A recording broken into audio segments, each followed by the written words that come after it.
The Kavvanot of the Kriyat Shema, the theurgic intention, the mystical intentions of saying the Shema, according to the Arizal, according to Kabbalah of the Arizal, Rabbi Isaac Lurie in Tzfat in the 16th century, and as presented by Rabbi Shalom Sharabi of Jerusalem in the 18th century.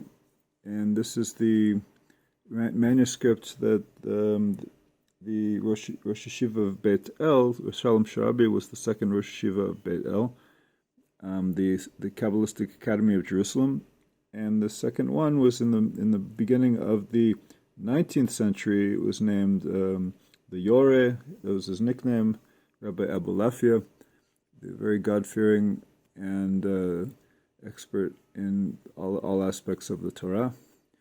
He actually was the scribe who wrote down this manuscript of 1,000 pages or so. And this is how it goes. We talked yesterday about Shema. Hear, O Israel. There's a unification that one does if they neglected to say the Kriyat Shema, or either inadvertently or inadvertently, and they want to fix what they had not done. So in order to rectify that situation, the Arizal prescribes certain Kavvanot, Yichudim, unifications of God's name. The final Hey is Malchut in God's name. These are the letters in God's name. There's God's name, Yud He Vav He. So the final Hey is Malchut. Then Malchut unites with Zer Anpin. The Vav in God's name represents Zer Anpin, the Partsuf of Zer Anpin, which is the Sephira of Tiferet. And then, so that's the male and female uniting. Malchut and Tiferet, there's male and female uniting. And then they unite together with Yud He, the first two letters in God's name. Yud He, which represents the father and the mother, Abba and Ima. They're all Gematria Aleph Lamed, and then Yud Yud Aleph Yud. Aleph Lamed is 31. Three Yuds and an Aleph is also 31. Yud is 10, Aleph is 1. And where's that coming from? That's coming from Sag. This is the name of Sag. What is Sag? Sag is Samach Gimel, which is Gematria of 63. Every letter is a number. So this is a number here, 63. And then that's also the expansion of the Tetragrammaton, where we spell out Yud Ke Vav Ke Plene in full. It's going. Notice it has three Yuds and an Aleph. So that's the three Yuds and the Aleph of Sag. And we offered yesterday why the Tikkun is, if we neglected to unify God's name, the Tikkun is to go to the source of separation, which is in the world of Bria. There's the world of Atzilut, is the highest world of Atzilut. It's all unity, complete and absolute unity. And then below that, in the worlds of separation, there's good and evil. There's right and wrong. There's left and right. There's black and white. There are contradictions and paradoxes. So the very genesis of any kind of separation is up in the world of Bria. And this is the name of God that represents the world of Bria. Bria is creation. So in the very highest point of creation, you have a separation of good and evil. So now then there's Yichudim that we have in mind before we say the Shema. Again, I don't recommend doing these while saying the Shema. The way to do it is to, in the way of Rabbi Ashlag, is to study it as well as you possibly can, but you don't, and then studying it as if you did it. It's inside of you, and when you don't, you can pray at a normal pace and as you're speaking to God, you're connecting to the God in an abstract, and you don't have to have in mind all the letters and parts of Sfirot, but they'll be with you. The better you learn this, the more they'll be with you, and they will come to mind when you're praying, but it just won't take you 10 hours to pray. So the Yud Aleph He He Vav Yud He He, what is that? That's an interlacing of the names Havaya and Ekya. Here's Havaya, Yud Ke Vav Ke, and here's Ekya, Aleph He Yud He. So Yud Aleph He He Vav Yud He He is when we interlace those two names together. The first letter Yud, and then the first letter of Ekya is Aleph, and the second letter of Havaya is He. And the second letter of Ekya is a He. What is Ekya? Yud He Vav He represents the eternal God. It's the same letters of Haya, Hove, V'yeh, was, is, and will be, representing God's eternity. That's Yud Ke Vav Ke. And the name of God that revealed to Moses at the burning bush was Ehyeh, Aleph He Yud He. I will be that I will be, the burning bush. So we interlace these two names. And there's three specific aspects of the Yichudim that we're going to go into, and that's Chitzoniut, the zivug chitzoni of Abba Inime in Keter is also the same interlacing of Havaya Eke. What's that mean? The external coupling of the father and mother in the crown, in Keter, is represented by this name of God. And this name of God, again, is the interlacing of Havaya and Eke.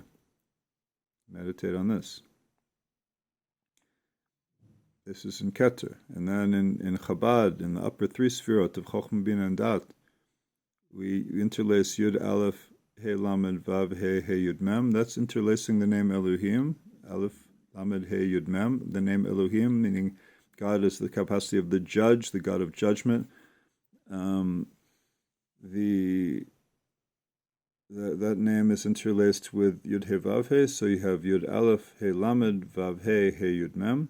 And then that's in Chabad. And in the seven lower sefirot, from Chesed down to Malchut, we have Yud Aleph He Dalet Vav Nun He Yud. That's interlacing Havaya and Adonai. Aleph Dalet Nun Yud is God's name representing His mastery, representing Malchut, representing sovereignty, representing it's literally my master. So that's in the lower, that's in the level of Malchut, sovereignty, the lowest sfira of the Shekhinah, Aleph Dalet Nun Yud. So here, Yud Aleph He Dalet Vav Nun He Yud, we're uniting the Kadosh Baruch Hu and the Shekhinah, the Holy One, blessed be He, and His presence.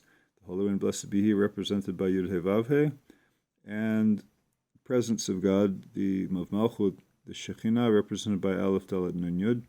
And this is the name that all of the prophets prophesied through. Here we go.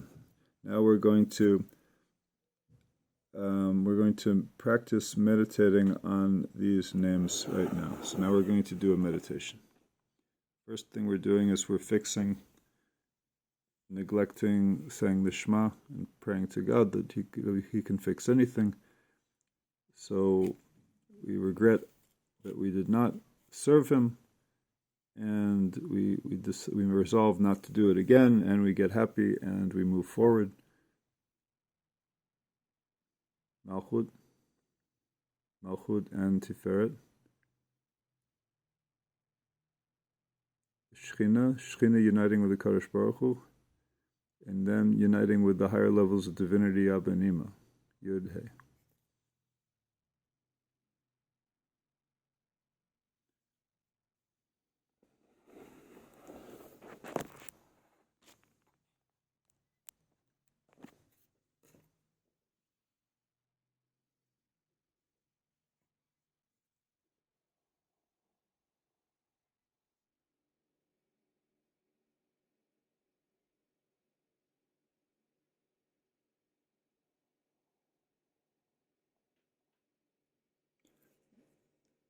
The external unification, coupling of Father and the Mother in the crown, in Keter.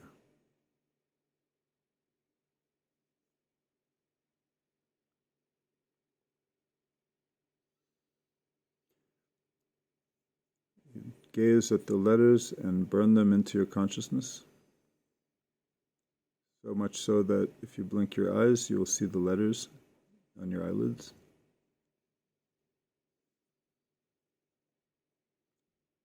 In the crown, the external unification in Chabad, Chochmah, Bina, and Dat, upper three sefirot, when Abba and Ima unite in their external coupling in Chabad. It's represented by Yud Aleph He Lamed Vav He He Yud Mem. That's the interlacing of Havaya and Elohim, God in His capacity of judgment.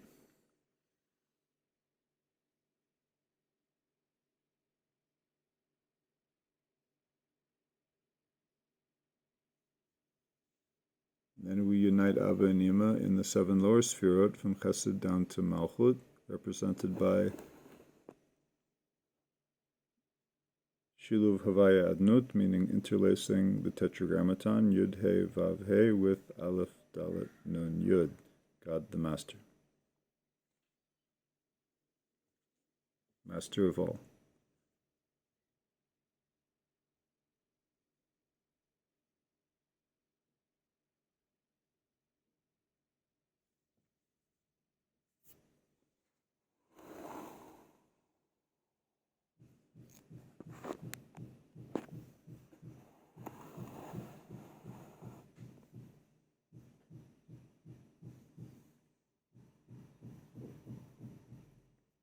Shema Yisrael, Adonai Eloheinu, Adonai Echad. ואהבת את אדוני אלוהיך בכל לבבך ובכל נפשך ובכל מאודיך, והיו דברים האלה אשר אנוכי מצווך היום על לבביך, ושננתם לבניך ודיברת בם בשבתך בביתך ובלכתך בדרך ובשוכבך וקמך וקשרתם לאות על ידיך פעילותו טובות בין עיניך, וכתבתם על מזוזות ביתך ובשעריך.